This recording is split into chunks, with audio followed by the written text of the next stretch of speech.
심판관 파리스의 사랑은 유죄, 제적 깊이 해피와 사법의 공정성. 거울아 거울아 이 세상에 누가 제일 아름답니? 독일의 언어학자이자 작가인 그림 형제의 동화 백설공주에서 공주의 운명을 뒤흔든 문제적 질문입니다. 만약 누가 당신에게 이 세상에서 가장 예쁜 여인이 누구인가요? 라고 묻는다면 여러분이 국적, 인종, 성별, 나이, 취향에 따라 그 대답은 매우 다양하고 주관적일 것입니다. 얼마 전까지만 해도 매년 미스코리아 선발대회를 통해 한껏 부풀린 사자머리에 수영복을 입은 후보자들 가운데 한국 최고의 미인을 뽑는 과정을 텔레비전으로 생중계했습니다. 1등인 미스 진에 뽑히면 한국을 대표해 미스 유니버스 대회에 참가하는 특전이 주어졌고 또 방송계로 진출하는 경우가 많았죠. 그런데 심사 과정에서 심사위원에 대한 뇌물수수 사실이 드러나고 성형미인 등 대중들이 공감을 받지 못하는 후보들이 입상하자 대회의 의상이 흔들렸고 성상품화 논란으로 이제는 유명무실한 대회가 됐습니다.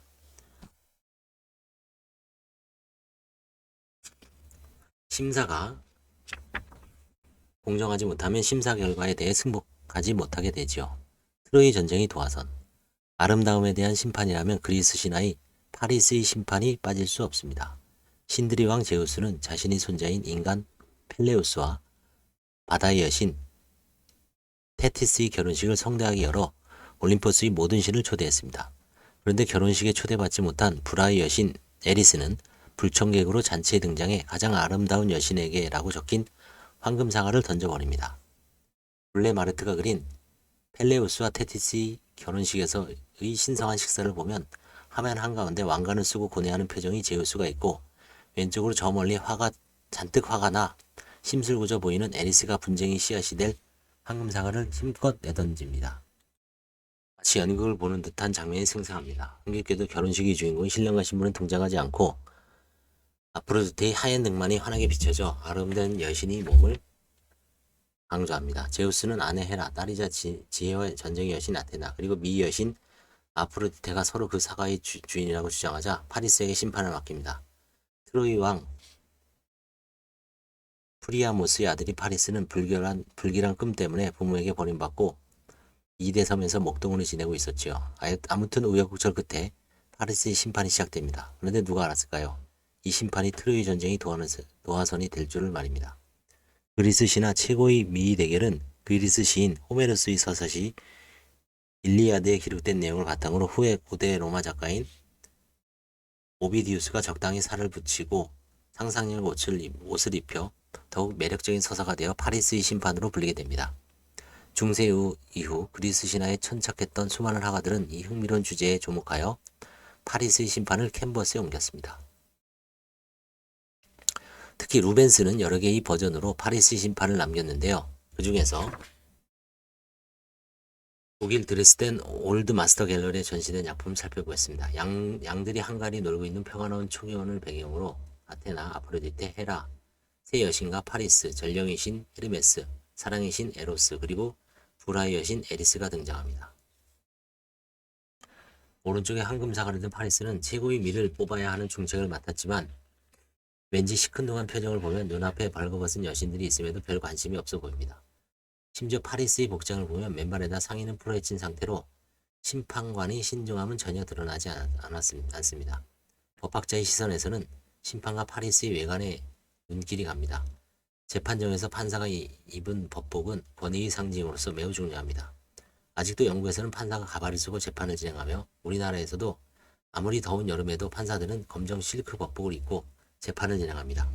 파리스 위쪽에 붉은 망토를 든 헤르메스는 제우스의 명을 받아 여신들을 파리스에게 인도할 임무를 수행한 것으로 보입니다. 언뜻 보면 헤르메스의 두른 붉은 망토가 오히려 판사의 법복처럼 느껴집니다. 사실 권위란 사회적으로 큰 신뢰를 얻은 인물이 일정한 영향을 끼칠 수 있는 지위로서 판사에게 매우 중요한 덕목 가운데 하나입니다. 그럼에도 권위적이란 표현이 부정적으로 쓰이는 이유는 주어진 권위를 지나치게 내세우거나 남용할 때가 적지 않기 때문입니다. 판사에게 법복이란 오히려 권위적인 유혹에 빠지지 말고 권위 정도를 지키는 매무새와 같은 의미가 아닐까 싶습니다. 파리스 앞에 벌거벗은 세 여신은 왼쪽부터 아테나, 아프로디테, 헤라입니다. 아테나는 정면을 응시하고 있는데 그 옆에 메두사의 머리가 박힌 방패 올빼미 투구가 있는 것으로 보아 전쟁과 지혜의 여신임을 알 수 있습니다. 뒷모습을 보이고 있는 헤라는 왼쪽 허리가 접힌 것에서 알 수 있듯이 상체를 뒤로 약간 젖혀 파리스 심판의 불쾌함을 드러냅니다. 헤라의 상징인 공작새가 목동인 파리스의 발 아래서 머리를 조아리고 있습니다. 양치기를 상징하는 지팡이를 든 파리스의 아래로 양치기에 보더 컬러가 따분한 듯 누워 공작새를 바라보고 있습니다. 화면 상단의 붉게 물든 먹구름 사이로 에리스가 햇불과 뱀을 양손에 들고서 등장하는 장면은 파리스의 심판으로 인해 맞게 될 비극적인 운명을 암시하는 탁월한 회화적 장치입니다. 파리스는 오른발을 뻗어 우승자가 아프로디테임을 가리키고 헤르메스의 뻗은 손이 파리스의 발을 향하며 이를 확인해주고 있습니다. 가장 아름다운 여신이 결정하는 미의 심판에서 영광스러워야 할 결정이 목동 파리스의 손도 아닌 발끝에서 이루어지다니 여신들이 체면이 말이 아닙니다. 파리스의 시선은 그림 한가운데 아프로디테를 향합니다. 아프로디테는 이를 알아챈 듯 두 손을 가슴에 모아 자신을 지목했음을 확인하며 사과를 받고자 한 걸음 앞으로 내딛고 있습니다.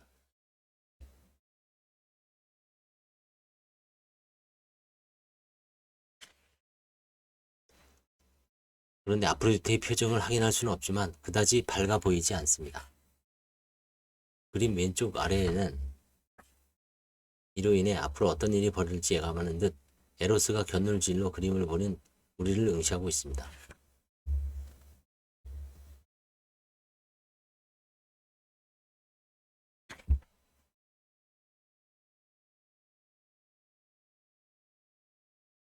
새 여신이 들고 있는 망토 색깔도 의미가 있습니다. 헤라의 진한 와인색 망토는 그녀가 신들이 여왕임을 상징하고 아테나의 붉은색 천은 파리스의 심판으로 인해 피가 흥건한 미래를 예고하며 늘 화사하게 하늘거리는 옷을 입고 있던 아프로디테가 검은 천을 걸치고 있음은 승리에도 불구하고 뭔가 불길함을 암시합니다. 왼쪽 구석에는 나무에 몸을 숨긴 세 남자가 있는데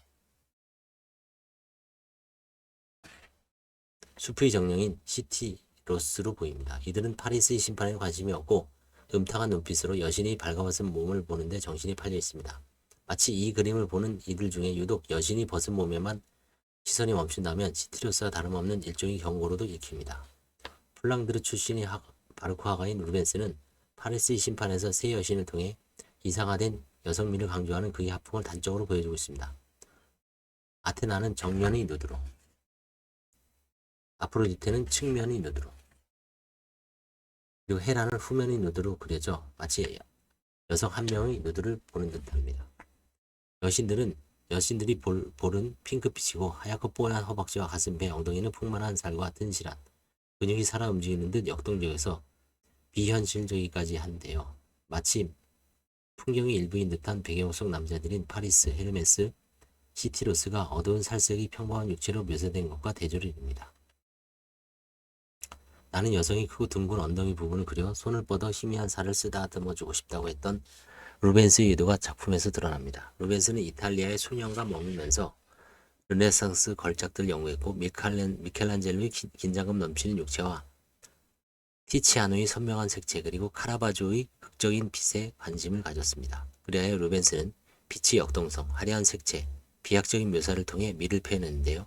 이러한 묘사법은 특히 신화 속 여신들을 표현하는 데 잘 어울립니다. 법의 여신이 겨두는 칼날. 다시 신화로 돌아가겠습니다. 파리스 앞에서 세 여신은 왜 자신이 가장 아름다운지 그 이유를 설명하는커녕 각각 최고의 선물을 약속하며 자신이 선택해 줄 것을 애원합니다. 전쟁과 지혜의 여신 아테나는 어떤 싸움에서도 이길 수 있는 전략의 지혜를, 사랑과 미의 여신 아프로디테는 세상에서 가장 아름다운 여인을, 제우스의 아내이자 신들의 여왕인 헤라는 아시아의 군주 자리를 파리스에게 주겠다고 제안하며 심판관을 향한 매수를 시도합니다. 파리스는 결국 세상에서 가장 아름다운 여인인 헬레네를 아내로 맞도록 해주겠다고 약속한 아프로디테를 지목합니다. 그런데 문제가 있습니다. 헬레네는 제우스와 스파르타 왕비 레다의 딸로 아가멤논의 동생인 스파르타의 왕 메넬라오스와 이미 결혼한 신분이었는데요. 그럼에도 파리스는 스파르타에 가서 아프로디테의 도움으로 헬레네를 유혹해 그녀와 함께 트로이로 들어갑니다. 결국 비극이 시작되고 맙니다. 아내를 빼앗긴 메넬라우스의 요청으로 그 형 아가멤논을 중심으로 그리스 연합군이 결성되죠. 이에 맞서 트로이에도 동맹군이 등장합니다. 두 진영은 치열한 전쟁을 벌이는데 이것이 트로이 목마가 등장하는 트로이 10년 전쟁입니다. 트로이 전쟁이 발발하자 파리스에게 앙심을 품은 헤라와 아테나는 그리스의 편에 섭니다. 전쟁의 비극을 불러온 파리스와 헬레네 커플은 행복했을까요? 프랑스의 신고전주의화가 다비드는 헬레네와 파리스의 사랑을 관능적으로 그렸습니다. 당대 최고 미인인 헬레네는 보일 듯 말 듯 시스루로 풍성한 가슴을 드러내 있고 파리스는 근육질 몸매를 자랑하면서 오른손으로 헬레네의 가녀린 팔뚝을 잡고 왼손으로 류트를 잡은 채 갈망의 눈빛으로 연인을 바라보고 있습니다. 그런데 그림은 관능을 넘어 공정성의 섭리로 향합니다. 다비드가 묘사한 파리스와 헬레네의 욕정의 눈이 먼 모습은 파리스의 심판이 얼마나 불공정했는지를 드러냅니다. 그렇습니다. 불공정에 가려진 사랑은 허망하죠. 어디 사랑뿐일까요? 세상의 이치가 불공정을 거부하듯 법의 여신이 겨누는 칼날은 바로 불공정을 향합니다. 공정이란 법의 정신에 대하여 파리스의 심판을 볼 때 법관의 자격과 재판의 공정성을 떠올리게 됩니다. 제우스는 미의 심판에서 누구를 선택하든 부담스러울 수밖에 없었습니다. 아내